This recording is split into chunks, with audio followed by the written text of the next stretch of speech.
RS study में आप सभी का स्वागत है। कक्षा 9वीं एनसीईआरटी गणित में हम अध्याय 13 पढ़ रहे हैं, जो कि पृष्ठीय क्षेत्रफल और आयतन से संबंधित है। ठीक है दोस्तों, आज हम 13.3 स्टार्ट कर रहे हैं। इसका आज प्रथम सवाल हल करेंगे हम। जो प्रश्नावली हमारी 13.3 है, ये शंकु से संबंधित है। थोड़ा इसके बारे में डिस्कस कर लेते हैं। शंकु एक इस तरह की आकृति होती है, ऊपर एक सर्कल बना होता है और नीचे एक नुकीला भाग होता है। ठीक है, तो यहाँ से यहाँ तक इसका व्यास होता है, इसका आधा त्रिज्या होता है। ये वाली इसकी त्रिज्या होती है और यहाँ से लेकर यहाँ तक, मतलब बीच की जो लाइन बनी हुई है, इसकी ऊंचाई कहलाती है, जिसको हम h से दर्शाते हैं।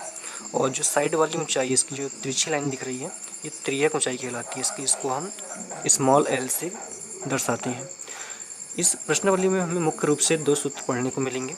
पहला वक्र पृष्ठीय क्षेत्रफल और दूसरा कुल पृष्ठीय क्षेत्रफल। दोनों में अंतर क्या है वो देख लेते हैं। पहले वक्र पृष्ठीय क्षेत्रफल में अंतर ये है कि जो ऊपर जो सर्कल बन रहा है वो शामिल नहीं होता है। ठीक है, इसका जो ऊपरी परत होती है, वक्र पृष्ठीय क्षेत्रफल जिसे हम कहते हैं, तो ये ऊपरी परत है, सिर्फ उसका ही यहाँ पे क्षेत्रफल निकलता है। साथ ही कुल पृष्ठीय क्षेत्रफल में ऊपर जो सर्कल होता है, जो सर्कल गोल गोल जो आकृति दिख रही है, ये भी इसमें शामिल होती है। ठीक है, इसका भी पृष्ठीय क्षेत्रफल इसमें शामिल होता है, इसलिए इसे हम कहते हैं कि कुल पृष्ठीय क्षेत्रफल। तो वक्र पृष्ठीय क्षेत्रफल निकालने का फार्मूला होता है पाई आर एल। एल यहाँ पे त्रिज्या ऊंचाई है, आर यहाँ पे त्रिज्या है, और पाई का मान 22/7 होता है। अगर हमें कुल पृष्ठीय क्षेत्रफल निकालना हो तो इसके लिए अलग फार्मूला होता है। ये होता है पाई आर कोष्टक में एल प्लस आर। एल यहाँ पे त्रिज्या ऊंचाई है इसकी, आर त्रिज्या है और ये भी त्रिज्या है। अगर हमें कई बार एल नहीं दिया हुआ है अगर, तो एल निकालने का फार्मूला होता है करनी के अंदर R square plus H square. ठीक है, इस तरह से फार्मूले हमको यूज़ करने हैं। अब आते हैं हम सवाल पे। तो हमारा प्रथम सवाल है, यहाँ पे सवाल है कि एक शंकु के आधार का व्यास 10.5 सेंटीमीटर दिया है, साथ ही इसकी त्रिज्या ऊंचाई दी गई 10 सेंटीमीटर। तो इसका वक्र पृष्ठीय क्षेत्रफल हमें ज्ञात करना है। ठीक है, क्या ज्ञात करना है? वक्र पृष्ठीय क्षेत्रफल। तो क्या क्या चीज़ दिया है इसमें हमको?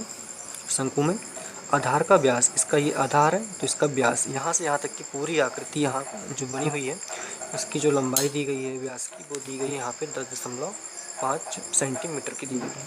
ठीक है, साथ ही इसकी जो ऊंचाई है, त्रिज्या ऊंचाई ये वाली, वो कितनी दी है? 10 सेंटीमीटर दी गई है।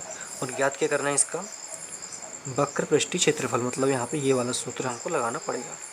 ठीक है, तो चलिए यहाँ पे जो प्रश्न में हमको दिया गया है, सबसे पहले वो नोट कर लेते हैं, क्योंकि प्रथम भाग ही होता है इसका। जो प्रश्न दिया होता है वो लिखना होता है हमको सबसे पहले।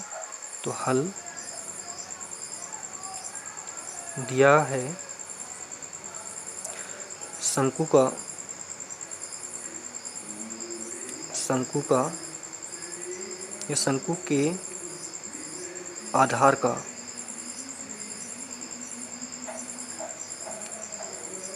व्यास, इसको डायमीटर कहते हैं इंग्लिश में,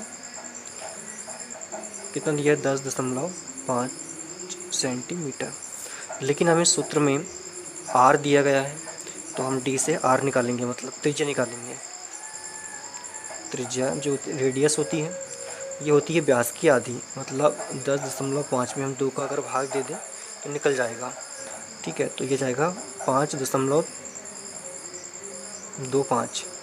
ठीक है, 5.25 यहाँ पे त्रिज्या निकल के आ जाएगी। उसके साथ ही यहाँ पे हमको क्या दिया गया है? त्रिज्या ऊंचाई। त्रिज्या ऊंचाई, ये त्रिज्या ऊंचाई शंकु की ही है, तो यहाँ पे हम शंकु नहीं भी लिखा चलता है, त्रिज्या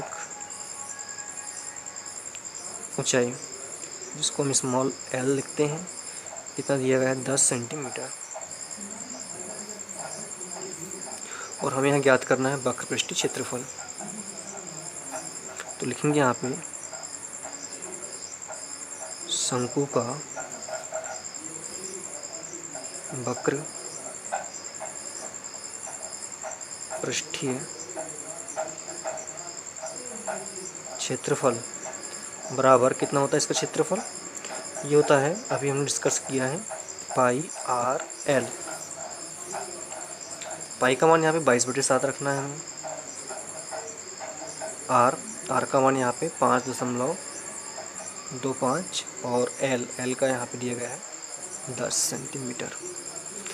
ठीक है, अगर इस 7 से कट जाता है तो यहाँ पे हम इसको काट लेते हैं, देखते हैं कट रहा है कि नहीं कट रहा है। तो या तो इसको हम भाग देकर देख लेते हैं। 5.25 इसमें भाग देना है किसका, 7 का। फिर दशमलव को हटा देते हैं। तो यहाँ पे 7 है और यहाँ पे कितना है 52, तो 7 49 होता है। ठीक है, तो यहाँ से कितना बच जाएगा 3 और ये 5 नीचे जाएगा, 7 35। तो यहाँ पे हमको कितना 75 मिला, यानी कि इसमें भाग चला जा रहा है। और यहाँ पे एक संख्या से पहले दशमलव, यहाँ पे दशमलव लगा देते हैं। तो 7.5 मिला हमको यहाँ पे, तो ये काट देते हैं 7.5। तो कितना बचा हमारे पास में 22 गुणा 7.5 गुणा 10 बराबर नीचे बराबर। अभी 22 को यहीं पे छोड़ देते हैं। 10 का गुणा हम 7.5 के साथ कर लेते हैं, दशमलव अगर अभी छोड़ दें हम तो ये हो जाएगा 750। और एक संख्या से पहले दशमलव, तो एक संख्या से पहले दशमलव हमने लगा दिया। दशमलव के बाद की संख्या हो अगर तो महत्व होता है, शून्य का कोई महत्व नहीं होता है। तो यहाँ पे 22 गुणा 75 बचा है यहाँ पे। तो 75 का गुणा 22 से कर लेते हैं, तो 75 दूनी 150 होता है, मतलब 150 का शून्य हासिल का कितना बचा 15। फिर 75 दूंगा, मतलब 75 का दो में हमने गुणा किया, तो 75 दूनी कितना जाएगा 150। दोनों को हमने जोड़ा कर यहाँ पे, तो 5 6 1 इतना आया। और एक संख्या से पहले दशमलव यहाँ पे जाएगा, जो कि हम यहाँ पे क्षेत्रफल निकाल रहे हैं इसलिए सेंटीमीटर स्क्वायर में जाएगा। तो यहाँ पे 165 सेंटीमीटर स्क्वायर आ गया। ठीक है, तो हम लिख सकते हैं कि शंकु का वक्र पृष्ठीय क्षेत्रफल, शंकु का वक्र पृष्ठीय